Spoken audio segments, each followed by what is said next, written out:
Good evening and welcome to our discussion. Tonight we delve into a deeply divisive and critically important question. Should teachers be allowed to carry firearms in schools? This is a subject that evokes strong emotions and raises fundamental questions about safety, responsibility, and the very nature of our educational environments. Joining us to explore this complex issue are two distinguished guests. Mr. David Evans, a high school teacher and former police officer, who will argue in favor of arming appropriately trained teachers. And Ms. Linda Carter, a school counselor and concerned parent, who will present the arguments against this proposal. We will begin with opening statements, followed by rebuttals, a Q&A session, and concluding remarks from our guests. Thank you, Sarah. The discussion we're having tonight is not one any of us wish to be necessary, but the harsh reality of school safety demands we consider all viable options. I advocate for allowing trained and authorized school staff, specifically teachers, to carry firearms not as a first resort, but as a last line of defense. My perspective is shaped by years as an educator and my prior service as a police officer. In situations where an active threat materializes within a school, seconds are critical. Law enforcement, no matter how swift their response, will always face a delay. An armed teacher, already on site, can mean the difference between containment and catastrophe. The primary argument here is deterrence.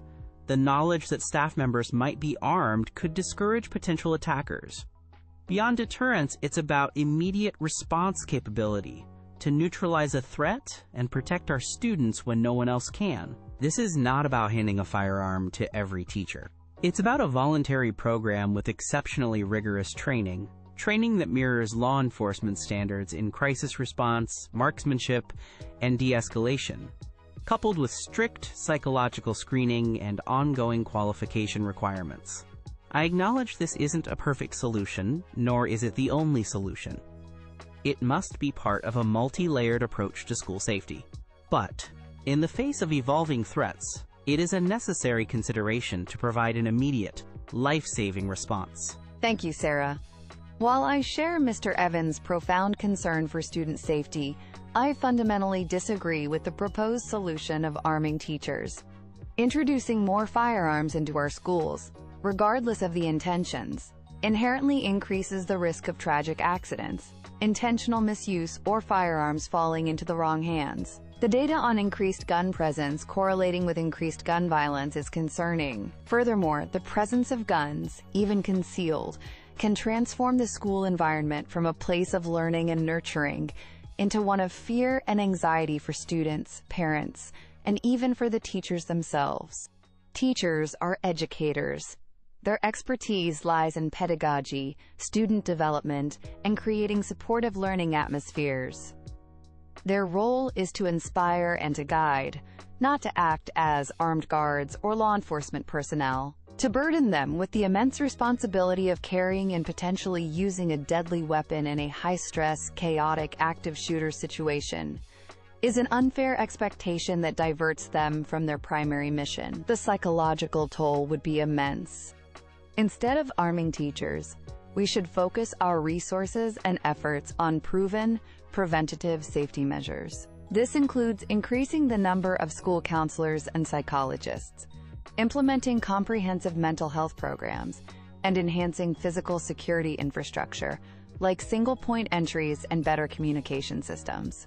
Community-based violence prevention initiatives and robust threat assessment protocols are also vital components of a holistic approach to keeping our schools safe sanctuaries for learning.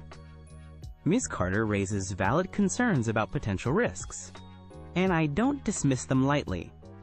However, the core of my proposal lies in mitigating these risks through stringent selection and intensive, continuous training. Protocols for safe storage, handling, and deployment would be paramount. We are not talking about a casual approach, but a highly disciplined and regulated program for a select few volunteers. The argument that more guns inherently mean more danger doesn't fully account for the context.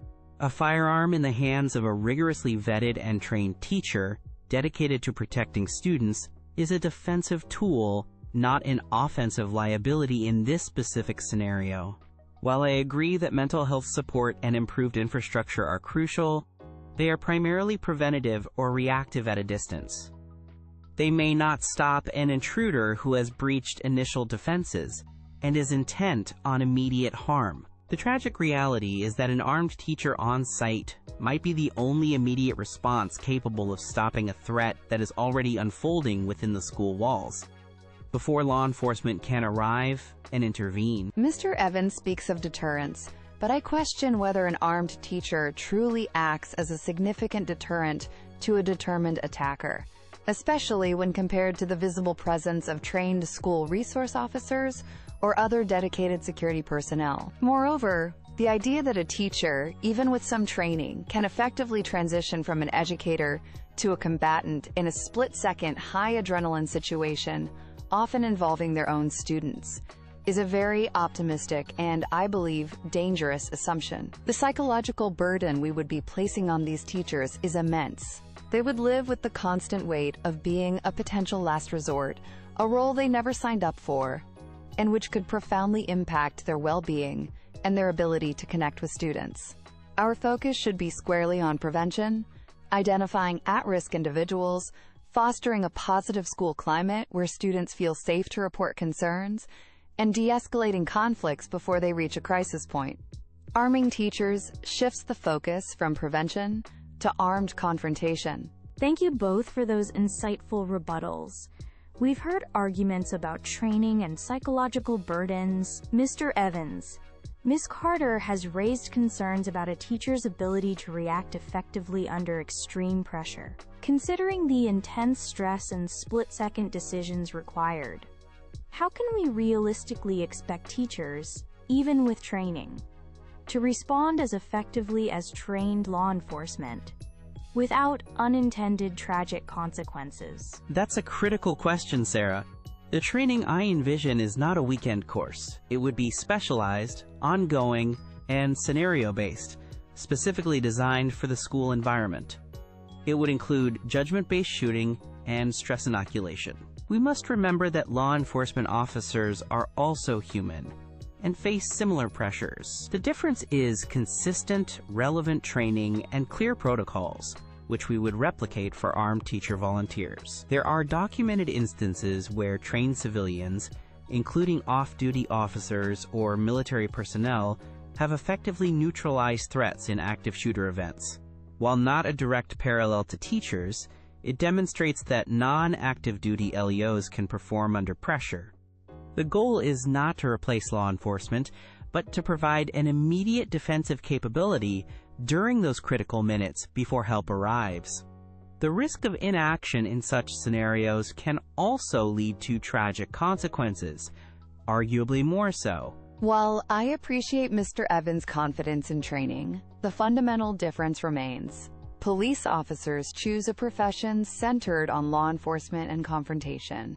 Teachers choose education. The level of continuous, immersive training required to maintain the perishable skills needed to effectively use a firearm in a chaotic, populated school environment filled with children is likely far beyond what is feasible or sustainable for most school districts and teachers. Even highly trained police officers sometimes make mistakes in crossfire situations or misidentify threats under extreme stress. The potential for a teacher, whose primary focus is not marksmanship or tactical response, to make a fatal error is significantly higher, potentially injuring students or other staff. The unintended consequences could be devastating, creating more victims rather than protecting them.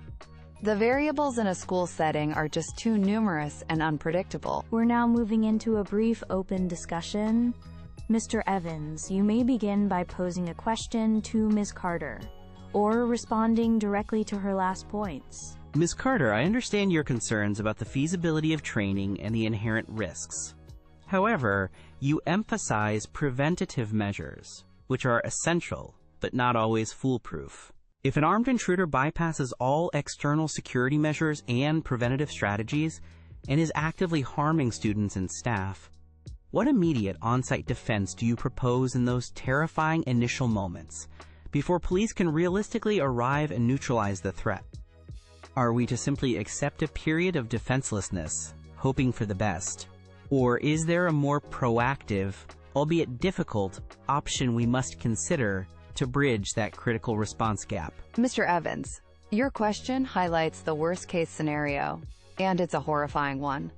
My focus on prevention aims to stop that scenario from ever materializing. However, in such an instance, procedures like enhanced lockdown protocols, immediate alerts, and staff trained in de-escalation and evacuation are the current on-site responses. Now, to your point about arming teachers, how do you concretely address the statistical evidence suggesting that the presence of more firearms in any environment, including schools, often correlates with an increase in gun-related incidents, such as accidents, suicides using those accessible firearms, or guns being taken and misused by students? Are the supposed benefits of a rarely used defensive capability worth the daily increased risk that more guns in schools would introduce? In closing, while the desire to protect our children is a sentiment we all share deeply, arming teachers is a dangerous path that introduces more risks than it mitigates.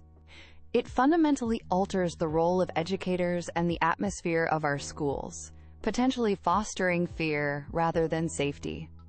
The focus must remain on comprehensive, preventative strategies, robust mental health support, strong community engagement, and secure school infrastructures. We need to create environments where violence is less likely to occur in the first place, not turn our classrooms into potential conflict zones. Our children deserve to learn in spaces dedicated to growth and knowledge, free from the shadow of increased armament. Let us invest in solutions that build a safer, more supportive community for everyone, rather than resorting to measures that could have irreversible, tragic consequences.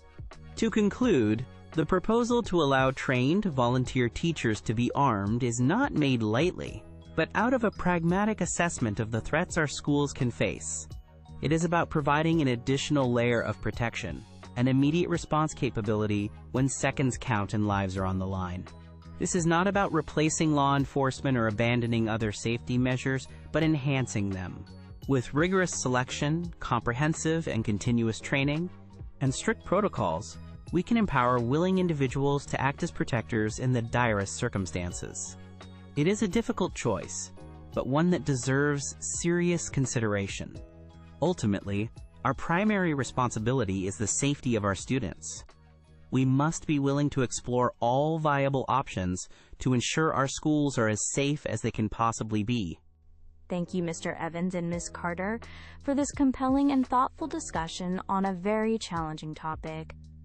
You've clearly articulated the deeply held convictions on both sides of this debate. It's evident that finding the best path forward to ensure student safety requires ongoing dialogue and careful consideration of all perspectives. That concludes our broadcast for this evening.